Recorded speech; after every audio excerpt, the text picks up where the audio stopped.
This is in fact my fifth Gaza war. So, I've seen firsthand in Gaza what these attacks are like and what both UNWRA, United Nations staff, and what the population of Gaza goes through.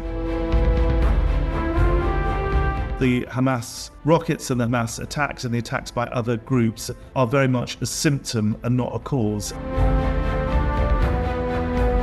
Israel is the spoilt child of the international community, partly because America, this guardian parent, has always protected Israel.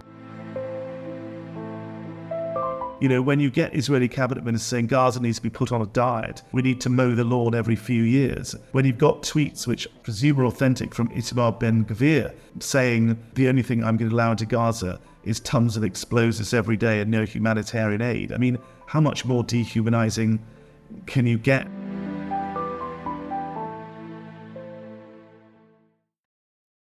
My guest today is Chris Gunness, who is a seasoned journalist and diplomat with decades of experience reporting on and working in the Middle East.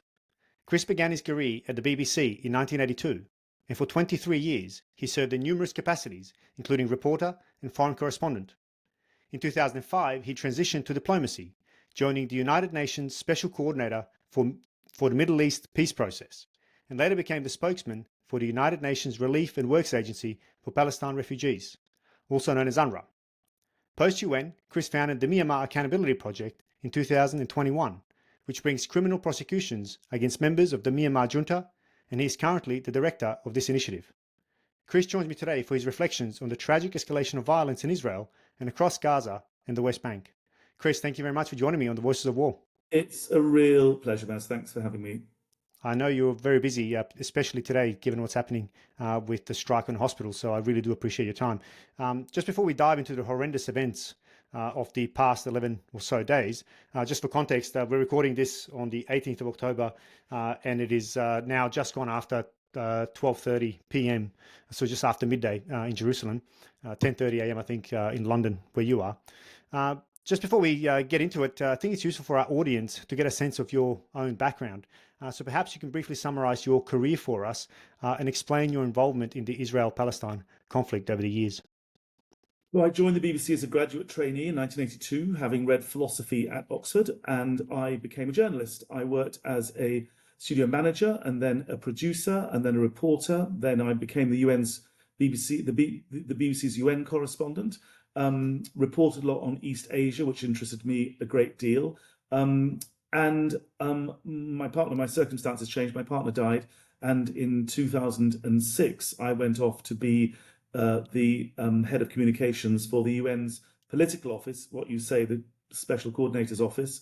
I worked there for about a year, and then I moved over. UNWRA needed a spokesperson. UNWRA works in Syria, Jordan, Gaza, the West Bank, and Lebanon, not just in Gaza and the West Bank. So I was the head of public advocacy and strategic communications and the spokesman through a series of Gaza wars. This is in fact my fifth Gaza war. So, I've seen firsthand in Gaza what these attacks are like and what both UNWRA, United Nations staff, and what the population of Gaza goes through. Well, I guess that you are absolutely perfectly qualified to answer some of the or the many of the questions that I have, given what's happening. So perhaps we can start with a little bit of a backstory.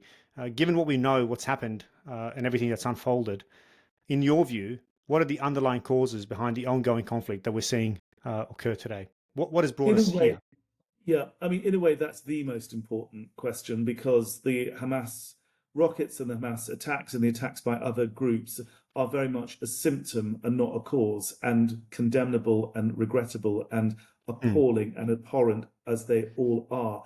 I think it's important, as the rockets fly and as the missiles fly into Gaza, to look at the underlying causes. And the underlying causes are threefold. First of all, the blockade of Gaza, which has been going on since 2007, which is a collective punishment. Half of Gaza is children, our children. They're too young even to have voted, to have expressed an opinion about Hamas. They are not responsible for the rockets. And to be clear, Gaza has been brought to its knees. It's in a state of abject destitution. There's over 46% unemployment. today, because of the Israeli blockade, which has, of course, been turned into a pretty much absolute blockade with the denial of water, food, electricity, benzene, you name it, Israel is not allowing it in. So an already destitute territory has now become really a humanitarian catastrophe. So there's the blockade of Gaza, underlying cause number one. Secondly, the Israeli occupation, which began in 1967 and which has not just continued to this day, it's deepened and broadened. So one of the horrifying aspects of the new administration, the far-right settler administration in Israel, is the exponential settlement expansion that's taken place, and with it the appalling settler violence, which the so-called Israeli Defense Forces, they are protecting to some degree the settlers. So the Israeli occupation, underlying cause number two. And finally, underlying cause number three, the dispossession of the Palestinians that took place in 1948 with the so-called War of Independence, or as the Palestinians put it, the Nakba, their primordial catastrophe, in which 750,000 people either fled or were forced out of their homes. That population has grown. So today there are millions and millions of refugees. 2/3 of Gaza are refugees. And with every displacement, that sense of the Nakba, that original displacement, is reinforced. And, to be clear about these underlying causes, until and unless we move away from this narrative of terrorism and Israel's right to defend itself, of course Israel has the right to defend itself, but until we actually start addressing the underlying causes, Israelis will continue to live in a state of terror and anxiety and insecurity, and Palestinians will continue to be denied their political rights, they'll be denied dignity, they'll be denied the chance to participate in a thriving economy. And make no mistake about it, Gaza could be the Singapore of the Middle East. Palestinians are educated, they're computer literate, they speak good English. There's no doubt in my mind that Gaza could be a thriving economy if only Israel would open up, lift the blockade, and allow Gaza to live up to its destiny. A couple of points that I just want to pick up on there, because firstly, thank you for that summary. I think it's a very useful summary and a very good starting point. Just focusing on the occupation, I mean, we're seeing it everywhere at the moment. I mean, the competing narratives, especially on something like X or Twitter, it's just incredible what we're observing. But one of the narratives is that, well, Israel hasn't occupied Gaza since 2005, right? So it's kind of throwing the ball back into the Palestinian court and saying, well, you're governing yourself. It is you who is choosing Hamas. And every time we hear mentions of, who represents Gaza, well, we know that that's Hamas, who are the elected leaders of Gaza. How do you reconcile that fact, and how do you explain that fact based on what you know about Gaza and the living conditions that people have been living under for so long? Well, there's no doubt that Ariel Sharon, the then Prime Minister, removed the Jewish settlements from Gaza in 2005, August, September. It was the late summer of 2005. It was called the disengagement. And that happened. There's no doubt about that. But Israel then continued to control the land, sea, and air borders of Gaza. It established what's called in international law effective control, which is tantamount to occupation. Now, the Israelis say, well, we don't do that because there's the border across, Rafah in the south into Egypt. Yeah, to Egypt. But as we saw just this week, Israel has complete control over the Rafah crossing. They bombed it. They closed it. So although the Israelis might turn around and say, well, we don't control the Rafah crossing, the Egyptians do, they could let them through, that isn't the case. Israel, as we saw this week, bombed the Rafah crossing and closed it. Israel has complete control over Gaza. They even control the population registry. So they have complete control over Gaza. And that was imposed pretty much as soon as the disengagement, as soon as the Jewish settlements were pulled out in 2005. And that's why I say that is one of the prime causes of the conflict between the Israelis and the Palestinians. The fact that there is this medieval blockade, not allowing in water to children. As I say, more than half of the Gaza Strip are children, is children. They're being denied water and food. that is effective control if ever I saw it. Israel has obligations. That blockade is a collective punishment. It's illegal under international. It's a war crime, and then it needs to stop. The blockade needs to be lifted because there's no doubt in my mind, as I've said, that if properly managed, there is absolutely no doubt that Gaza could thrive. But we need this inhuman blockade to be lifted, and it needs statespeople on both sides, frankly, with some sense of vision. The Palestinians and Israelis, that conflict needs a Mandela figure, somebody with a vision of peace and the moral and the political and the courage to be able to see that vision through. At the moment, partly because of the events of the last 10 days, but partly because so many of the Palestinian leadership, people who might be able to do something, are locked up, and Israel has moved so far to the right. You've got cabinet ministers making genocidal threats on the record, death to the Arabs, and nobody condemns it. No one complains about it, So yeah, we need to have some vision on both sides. And dehumanization of these are human animals, which Absolutely, yeah. I mean, words matter, and I think you as a BBC reporter and then as a spokesman, I think you were perfectly placed to comment on that, because I think words do matter. And despite the fact that in this instance, the object of that description were Hamas terrorists, who a big part of the world describes as terrorists. But even so, even to describe other people as human animals progresses down that slippery slope of dehumanization, which therefore then allows It makes does. it much more palatable. It does. Sorry, There was once this thing called the Red Lines policy, which the Israelis dreamt up, and what they did is they converted the number of calories a human being needs each day into truckloads, and they literally allowed in enough truckloads to allow just enough calories for Palestinians to have them hovering just above a humanitarian crisis. I mean, forgive my ignorance, but this is obviously proven. This exists out there as evidence, as fact. Right? Oh yeah, I mean, just forgive my Google it. ignorance. Okay. I mean, thank God. I mean, the policy, when it was exposed, got cut short in its tracks. But I mean, this is horrific. Human history of the 20th century, has seen that kind of thing happen, and it's absolutely horrific. But I mean, this is the dehumanization. When you get Israeli cabinet ministers saying Gaza needs to be put on a diet, we need to mow the lawn every few years.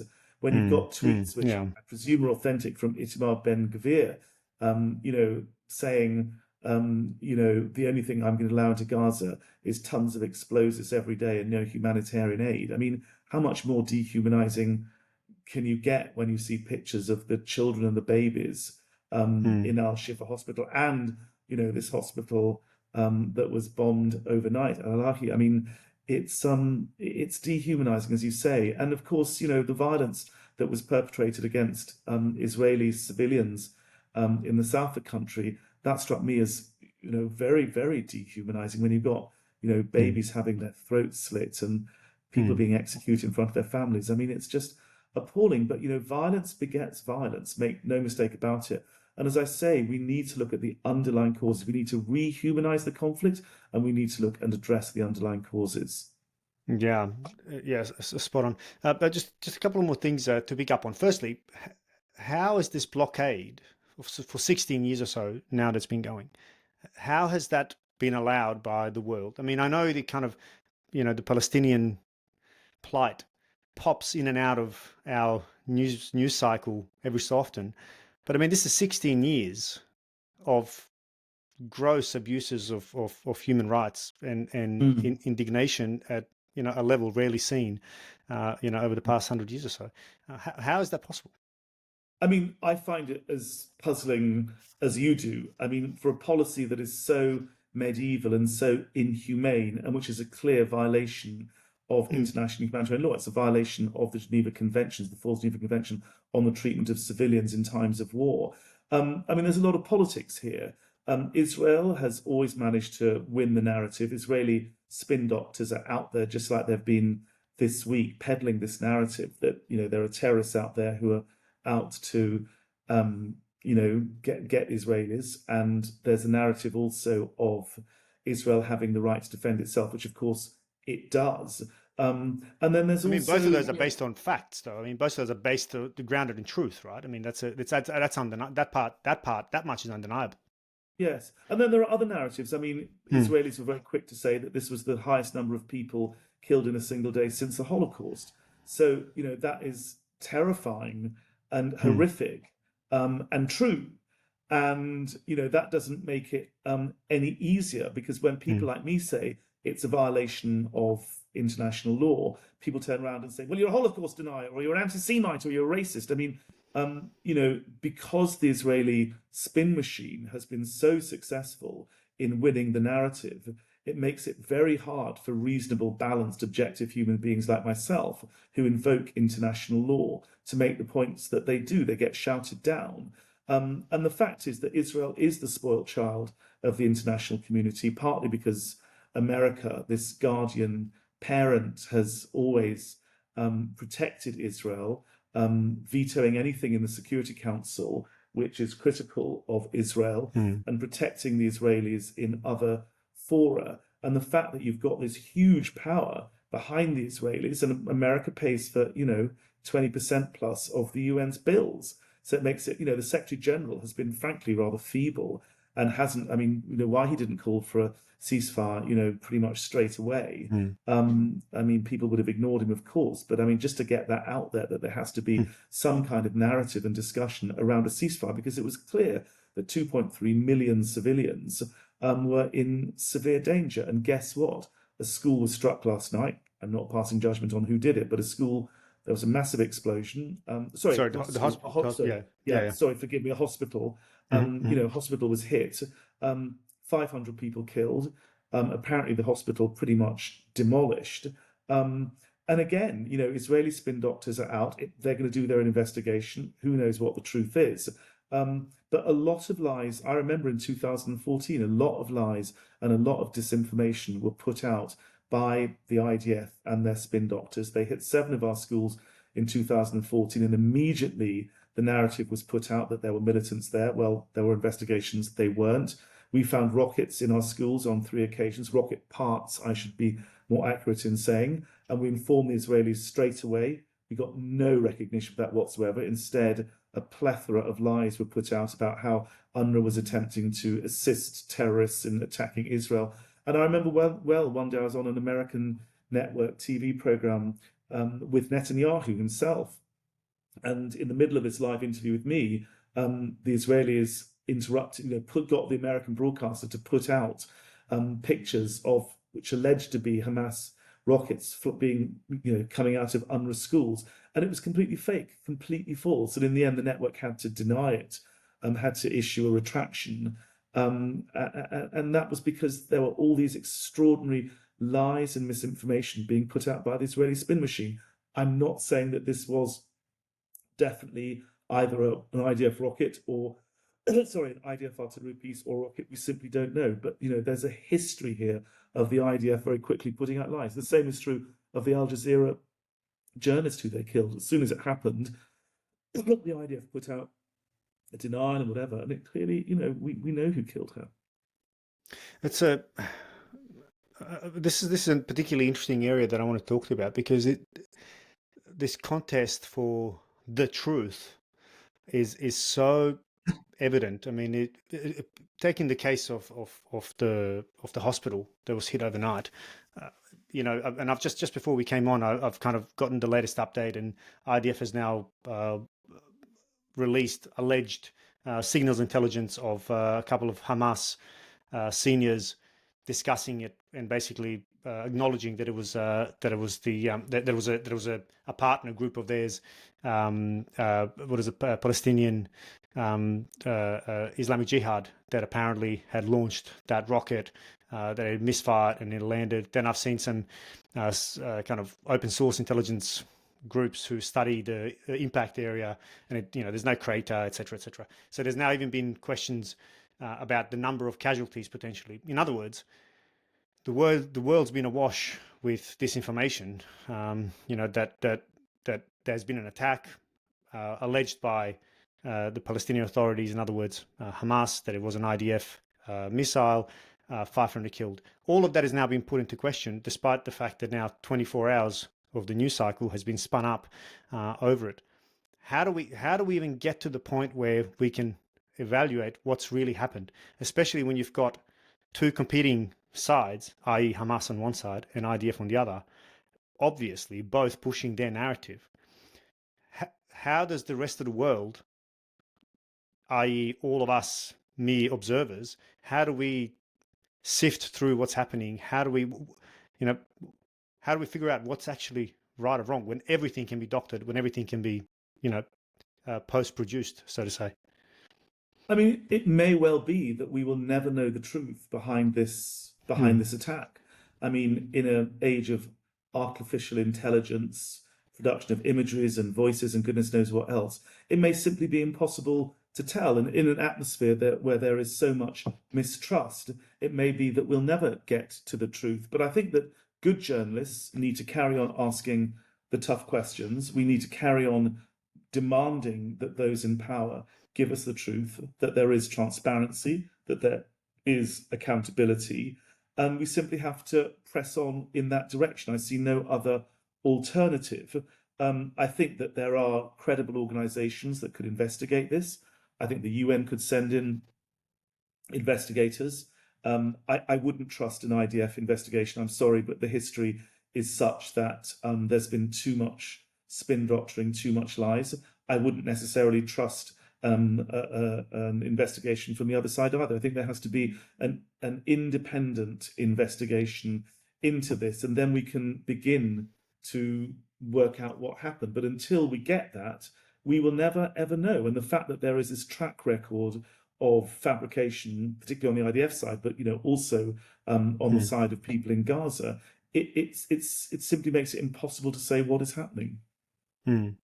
Yeah, yeah, and I mean, the answer to the really question is we may never know the truth. That's the sad fact.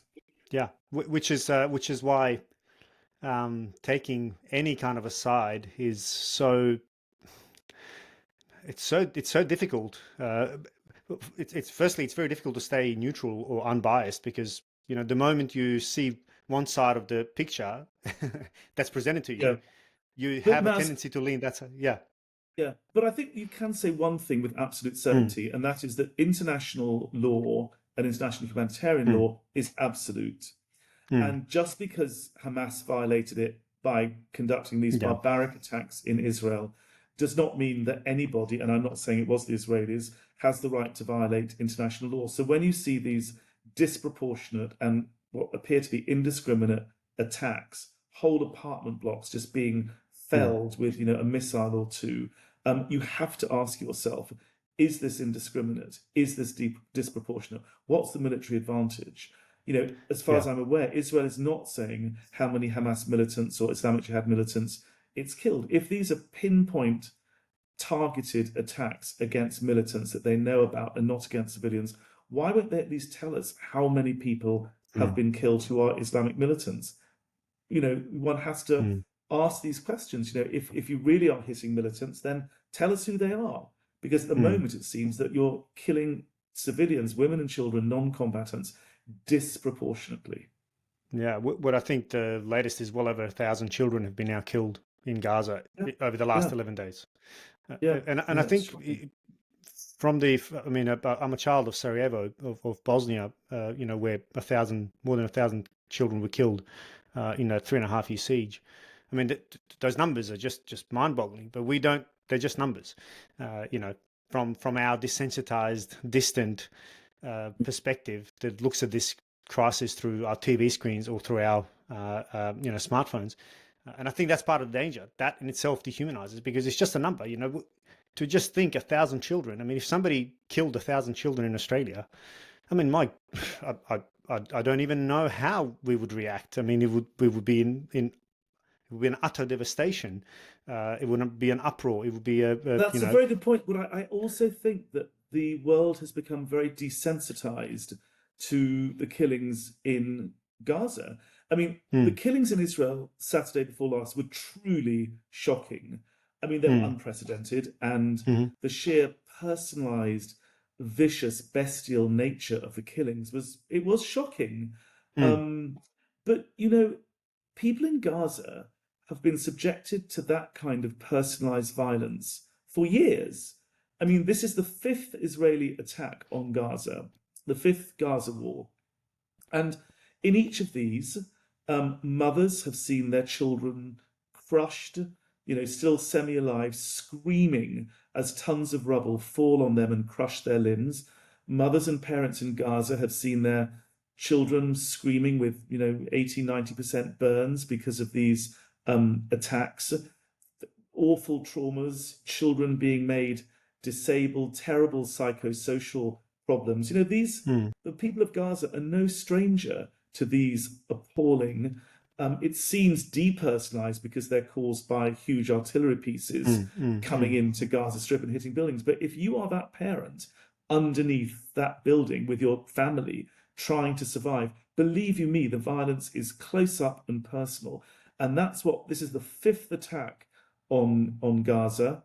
And that's what the Palestinians in Gaza have been, subjected to. But because there are not always cameras, filming and capturing this in quite the same way that, we've seen so many horrific stories coming out of Israel. And those kibbutz nakim, who I've got absolute sympathy for, I'm married to an Israeli. I've got real sensitivities for what's happening on that side. But there are some, and rightly so, some very articulate people telling their stories on the Israeli side. In fact, one of the most impressive interviews I saw was on a BBC interview, the Newsnight programme, with Victoria Derbyshire, and a mother whose child had been abducted, and then she heard the child had been murdered. She said, "I don't want a single death of anybody to be done in my son's name," her only son. And that was astonishingly moving and a very beautiful and impressive thing for someone on that side in that situation, given the recent history, to say. Yeah. That's another interesting point. It's something I spoke in my last episode with Professor Rashid Khalidi, who's I'm sure you're familiar with his work, but he's written a lot about the kind of Palestinian trauma. And one of the things that he's spoke about is the, as he called it, outstanding or excellent diplomacy writ large by those in Israel. And one of the points he made is that one of the advantages they've had, for a better part of a century, is that they speak the languages of the countries that are sponsoring them. They speak perfect English, perfect German, perfect French, American. They speak with the right accent, and they present in a manner that's far more familiar to the Western audience than perhaps what we're seeing from the Palestinian side, right? And this is something I've noticed not just in this war, but also in other wars, especially in the Bosnian context, where the media would project the Bosnian as the poor Bosnian, the poor Muslim, grandmothers with their scarves, kind of this victimized notion of refugees just carrying their bare essentials. There's always somebody screaming, somebody crying, and this is something again I keep seeing when Palestinians or the Palestinian voice is represented in the Western media. There's constant screaming, and there is almost even a dehumanization component in the images there, because it is pain and suffering. But then you get interviews from the Israeli side, usually very emancipated, very well-spoken, most definitively educated. They look like us, they speak like us. I wonder how much that plays into, or how much that influences the Western, certainly the Western, maybe not the rest of the world, but the Western perspective of what's going on in Palestine. Oh, I think it's a really good point. I mean, I would say it's more the concept of the other as much as victimhood. It's Orientalism, it's classic Orientalism. These are atavistic savages who are always screaming. They don't speak our language. They don't look like us. Their skin's a different color. I think all of that plays into the demonization of the Palestinians. And I think certainly in Gaza, and I think it was made considerably worse by the nature of the attacks 2 Saturdays ago. I think in Gaza, there is this sense of this backward Islamic, religious, tribal society where, women have no rights and, the men are complete savages. And I think it's very easy because of the blockade. When I first went to Gaza, there was basically a rope over the road that we went out. It was not actually, it was before I went, but I mean, it was possible for Israelis to go in and out. Israeli reporters used to go to Gaza. They'd meet each other. They'd marry each other. There was this real intermingling of communities a long time ago. But with, part of the blockade, it's become more and more difficult for the two sides to meet each other, to have lunch together, to eat together, to fall in love, to have children together, to do all those sort of very human things. And I think that, slowly this horrendous separation of the two communities, the two societies, has led increasing to the consolidation of this concept of the other. And in that context, it's very easy for, politicians to turn the other side into savages, and for Israeli cabinet ministers to talk about animals in Gaza.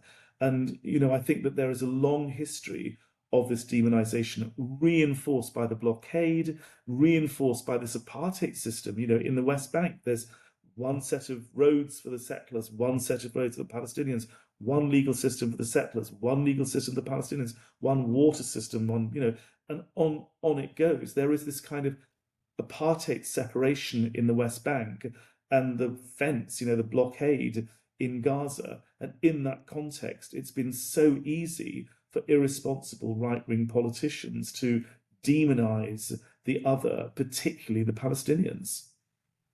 So maybe you can describe Gaza for us. What is life like inside Gaza, or at least perhaps before this latest upsurge in violence, based on your experience?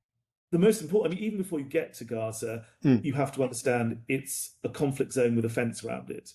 So the Israelis have built a wall around it. It's unique in the annals of contemporary warfare in being a conflict zone with a fence around it. There's nowhere to flee. So when the bombs start falling, the whole of Gaza is unsafe. Since 2007, there's been a blockade. So very few exports, very little economic activity. Today, the water system has been completely eroded. The water table salinated, sunken, very little fuel. When I first went to Gaza, there were orange groves in the north. It was quite a productive society. There was agricultural production, but there were also garment factories. A very industrious society. Palestinians are incredibly hardworking, if they're allowed to be. They're very computer literate. They're smart. They're sassy. They're good at languages. As I say to people, Gaza could be the Singapore of the Middle East if it were allowed to be. But instead, the blockade has taken away any of the economic possibilities for most people in Gaza. There are no economic horizons. So as well as all the industrial degradation that we've seen, there has been a humanitarian crisis, but the main UN agency that's there to mitigate and deal with the humanitarian crisis, UNWRA, there's almost been a blockade against UNWRA, and they too have come under attack. 13 UNWRA schools have been attacked, 4 UNWRA health centres have been attacked, 13 UNWRA workers so far have been killed, 13,000 UNWRA staff have fled down to the south. So the very organisation, the main organisation that's there to deal with this humanitarian crisis, that too has been subject to the blockade. And then there's the psychological aspect, the non-physical aspect. Children in Gaza over the age of 18 or so, this is the 5th brutal war that they are living through. And, children get re-traumatized each time. So after the second conflict, you're kind of got all the memories and traumas of the first, and added to that is the burden of the second and the third. It's the first, second, and the third, the fourth. And now we've got, children being re-traumatized for the 5th time. So, it's unimaginable, to look at what is going on in Gaza. It's unconscionable that as a matter of direct man-made political choices, we have allowed a Palestinian population, one which could be so vibrant and so economically productive, and we've denied them economic rights, we've denied them political rights, and all that's happening is that they're being further brutalized and radicalized. And that's tragic, because that is a direct result of choices which are being made, and not just by the parties, not just by the Israelis and the Palestinians, but also by the international community. The international community, it seems, has been comfortable with sitting by and allowing Gaza to fester in the way that it has. But things have to change now. We have to start thinking about the underlying causes of the conflict and how they can be addressed. I couldn't agree more with that point about radicalisation. The upstream causes I mean, nobody's born a war criminal. I mean, I've said this time and time again on this podcast, and I've looked at various aspects of crimes in war, not necessarily just formally war crimes. But I don't even know how we can expect youth who've been through 5 wars or 5 bombardments or 5 aggressions, where they're really defending against, homemade weapons more often than not.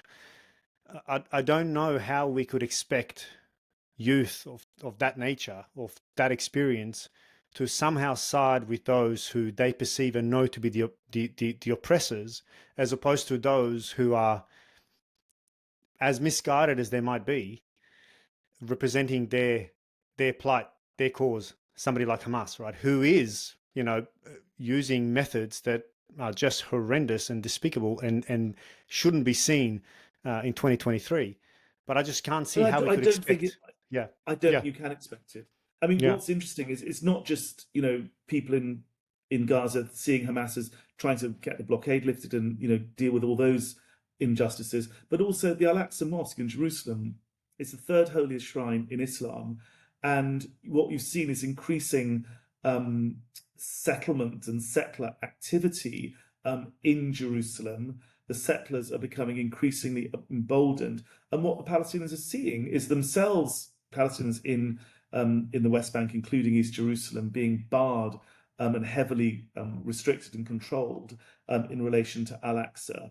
And it's at those points of heightened tension over this very holy shrine that we see Hamas firing rockets. So Hamas, the signal it's sending is not only are we looking after your human rights, your human dignity, your economic rights, but also in terms of your religion, which is so much a part of your identity, we're also prepared to protect your religious rights as best we can. And so, you've got the Israeli policies which are making the population of Gaza really resentful and hateful. And you've got the Hamas policies, which many people in Gaza see as standing by their rights. And that combination, sadly, is becoming more and more lethal and more toxic.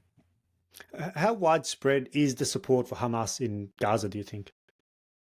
And what does that Well, the only support even look like? scientific Yeah, yeah. the only scientific poll we've had was the election at the end of January 2006. And the Carter Center described it as the freest and fairest election ever held in the Middle East, which I assume they meant Israeli elections as well. And Hamas won it overwhelmingly. So the last time there was a poll in which people could express themselves, Hamas was overwhelmingly popular. And Fatah, the ruling party in the West Bank, as it were, have really dragged their feet on elections. And I suspect that's because they know that they would lose in the West Bank overwhelmingly to Hamas. So the scientific answer we don't have. We do have plenty of anecdotal evidence. And I think it's fair to say that with each attack on Gaza, each Gaza war, we've seen the popularity of Hamas grow and the standing of Fatah, the so-called more moderate party, declining. But there really is no way of telling. We saw pictures, for example, in the West Bank overnight of Palestinians attacking the PA, Fatah, the moderate security forces. So there's a lot of anger and a lot of resentment against the moderate party, Fatah. And there's evidence that, far from turning on Hamas, the people of Gaza are saying, you're protecting us and we're under attack. And I think that there's little doubt in terms of the anecdotal evidence that the standing of Hamas is rising.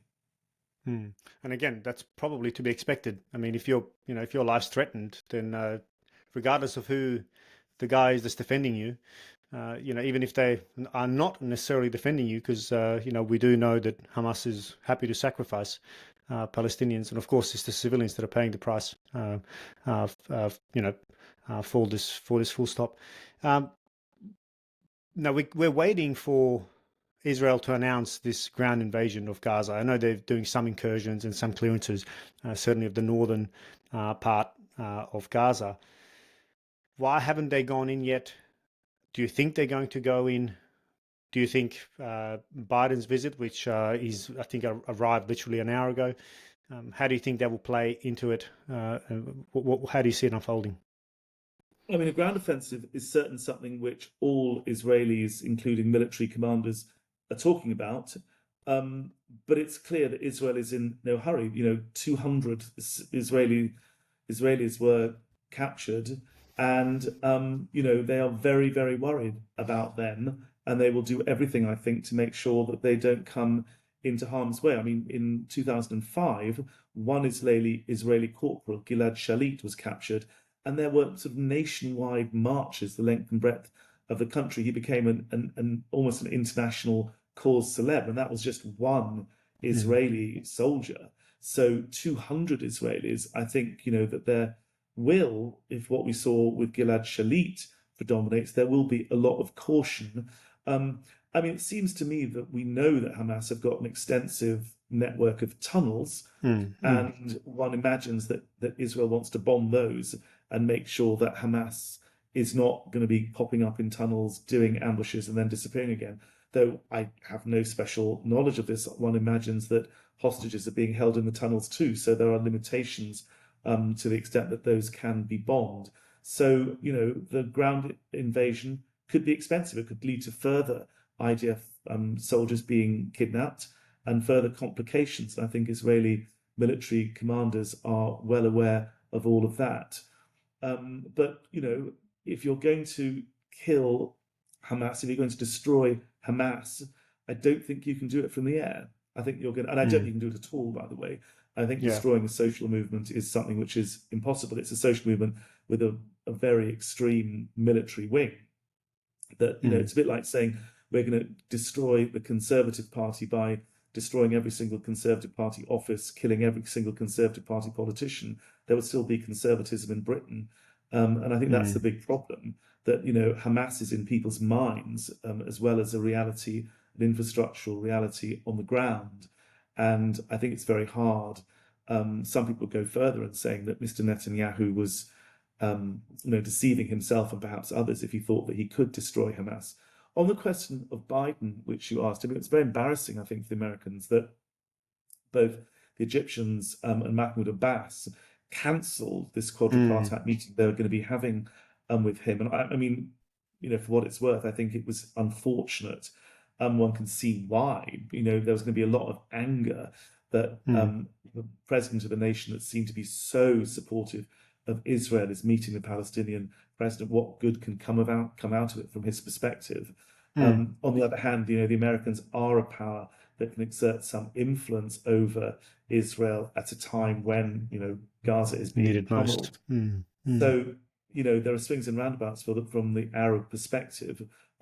Whether Israel will see this as a restraining hand, I somewhat doubt it. I mean, I think that all the signals from American leaders have been Israel needs to do whatever it needs to defend itself and to destroy Hamas. And could they possibly abide by international law? Sure, but the overarching imperative is to destroy the Hamas threat.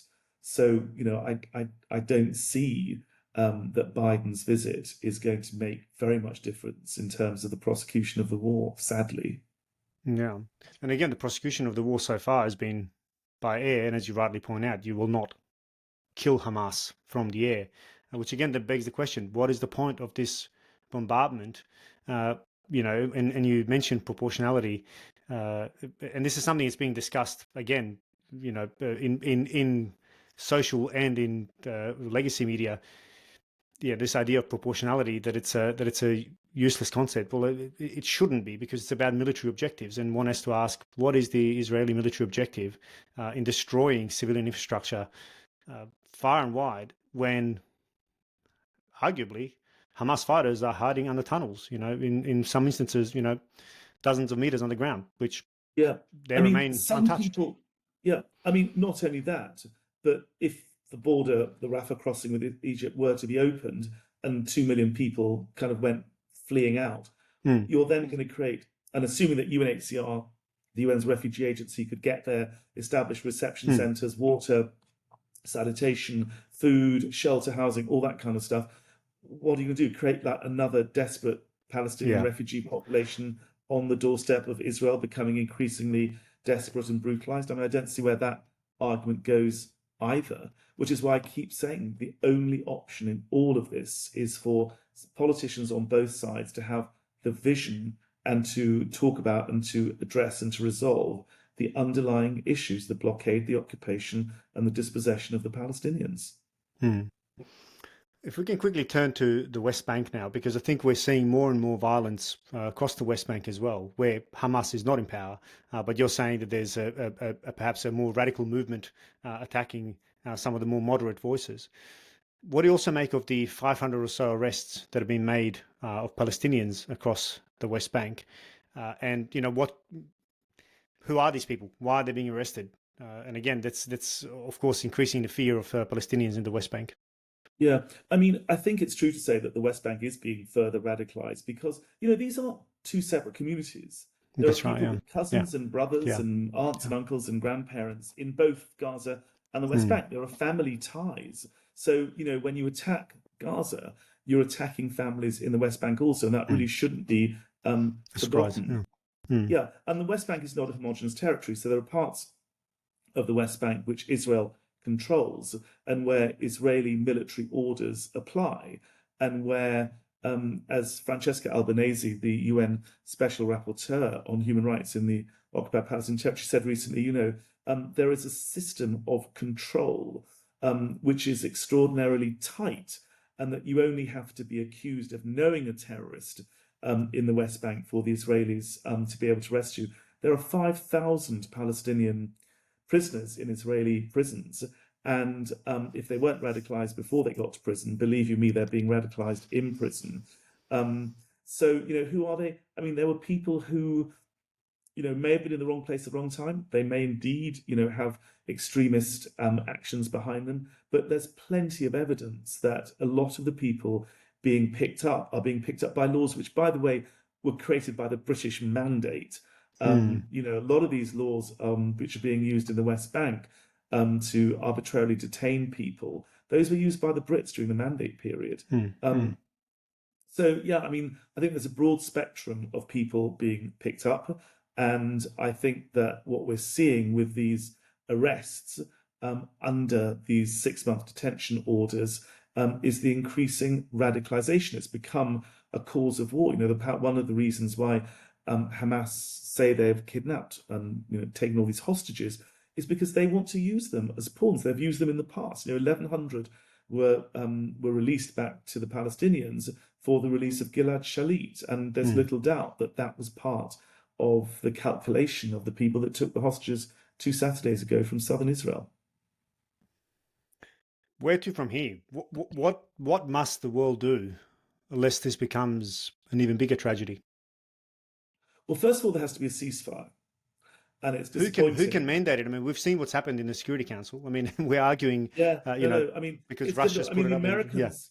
I mean, generally after Gaza wars, there's a so-called grace period where the Americans say to the Israelis, "Okay, you've got a week or two or whatever it is to go and take your revenge and do whatever you say you want to Is that do." what this is? Um, Is that what I the mean, delay certainly is if you right look at what now? if you look at what Israeli cabinet ministers are saying about, I won't let in any humanitarian aid, but I will let in thousands of tons of Hmm. explosives. I mean, it does feel like an eye for an Hmm. eye kind of war. Just the rhetoric of vengeance and revenge is ever present in Indeed, the but I kind don't of think all discourse. Israelis, I mean, mercifully, not all Israelis feel like that. As I said, I mean, Hmm. there's this amazing Yeah. woman whose son was murdered who said, not a single person should be murdered, should be killed in Hmm. my son's name. Hmm. So Hmm. I don't think all Israelis feel like that, but certainly you can Yeah. look at Ben Gvir and Smotrich and see that they're coming out with this kind of rhetoric. So yes, I mean, the Americans have got to prevail upon the Israelis, first of all, to have a ceasefire. Um, we've been here before. I mean, the reconstruction of Gaza needs to take place rapidly. So that means huge amounts of donor aid. I mean, here we are rebuilding Gaza with Western taxpayers' money and other taxpayers' money, yet again. But that has to be done. The causes of the conflict, the blockade, there has to be a system whereby goods going in and out of Gaza can be properly checked. It did actually exist. It was the Kerem Shalom crossing point, an industrial transshipment point with many lanes in which container trucks could go in and out, and the European Union set up this really good system of security. But it was clear that the Israelis didn't want that to function. I mean, Israel has to get to the point where it wants to see Mm. a vibrant, economically thriving Gaza, and there needs to be a peace dividend, and that takes time, but it's not inconceivable that peace dividend should be there. And people being radicalized in Gaza and brutalized in Gaza need to be shown that there is a dignified and economically prosperous way out of the present nightmare. As I say, Gaza is incredibly entrepreneurial. It ought to be the Singapore of the Middle East or the Mediterranean. So there's plenty of evidence that once you lift the blockade a bit, Gaza recovers economically exponentially quickly.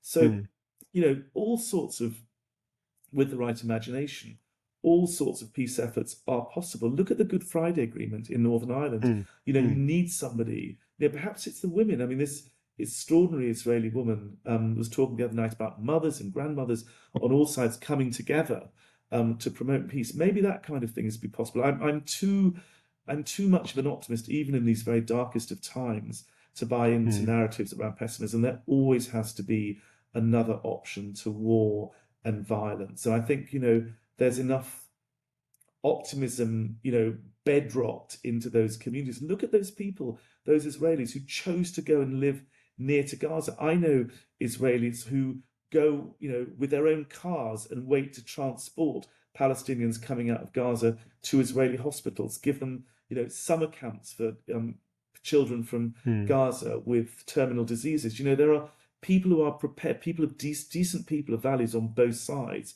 if only they would be allowed to do more of what they were already doing.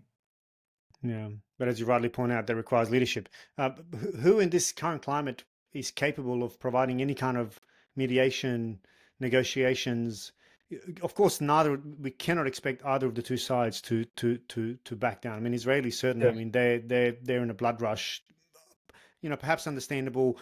Also given the far right government, we can certainly not expect Netanyahu and his and co to step down in the face of the greatest atrocity committed against Jews since the Holocaust.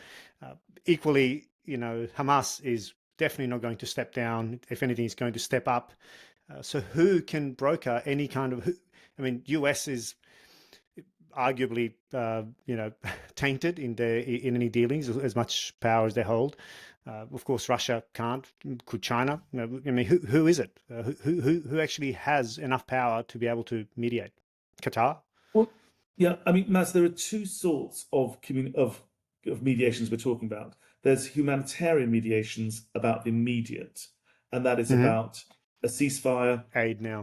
evacuating non-combatants, humanitarian access to all who need it, that sort of stuff. And I think the only game in town there is the UN.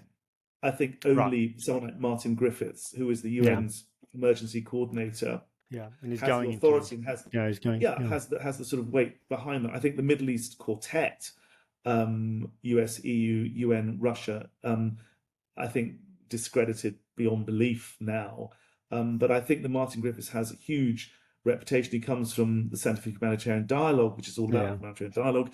And I think that Martin Griffiths is well placed to be able to do the humanitarian negotiations. But there's a much longer term problem, which is the wider conflict and how we deal with that. And it's very clear that somehow everyone's going to have to be involved. The Iranians clearly want Hamas to be involved in any future dispensation, any negotiations. So, somehow I think Iran will have to be involved. The Saudis, a massive, wealthy power in the Middle East. I can't imagine a situation in which they wouldn't. I mean, the Arab Peace Plan, Gulf Cooperation Council. I mean, it's somehow the Arab voice in all of this has to be heard. I think the Europeans will pay for this ultimately. So they've traditionally paid along with the Americans for the reconstruction of Gaza. So they are going to have a voice. The Americans will be hugely influential. I think the Security Council is going to be too divided. China, of course, which brokered the deal recently between the Iranians and the Saudis, they will no doubt feel that there is some kind of role for them. But I think that it's going to be something like the United Nations, where all 195 member states, sit, all governments in the world sit. But at the moment, we don't have that kind of leadership from Antonio Guterres. He hasn't emerged from this very well at all. And we're going to have to see the world's top diplomat stepping up to the plate and making sure that this very careful jigsaw puzzle of the bigger powers chiving into place, these groups like, the Israelis, Hamas, Fatah, Hezbollah, they've all got to be brought gently into alignment before we can even begin to talk about these underlying issues that need resolution. But someone with this big geopolitical jigsaw puzzle in their heads who's able to see how these pieces can intricately be put together, that's the kind of thing we need. Yeah. And sadly, that's rather absent. Yeah, very difficult and rather absent. Last question, Chris. What are you most worried about?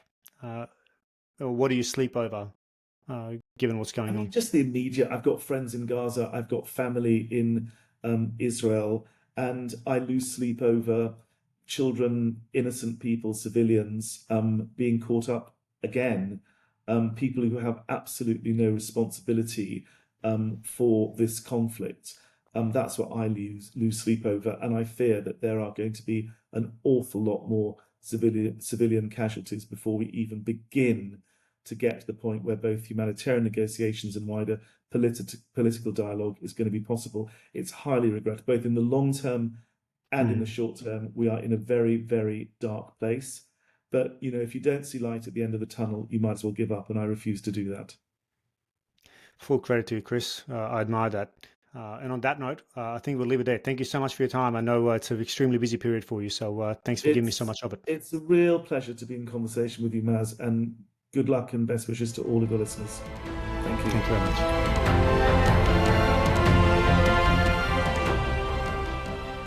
Thank you for listening to another episode of The Voices of War.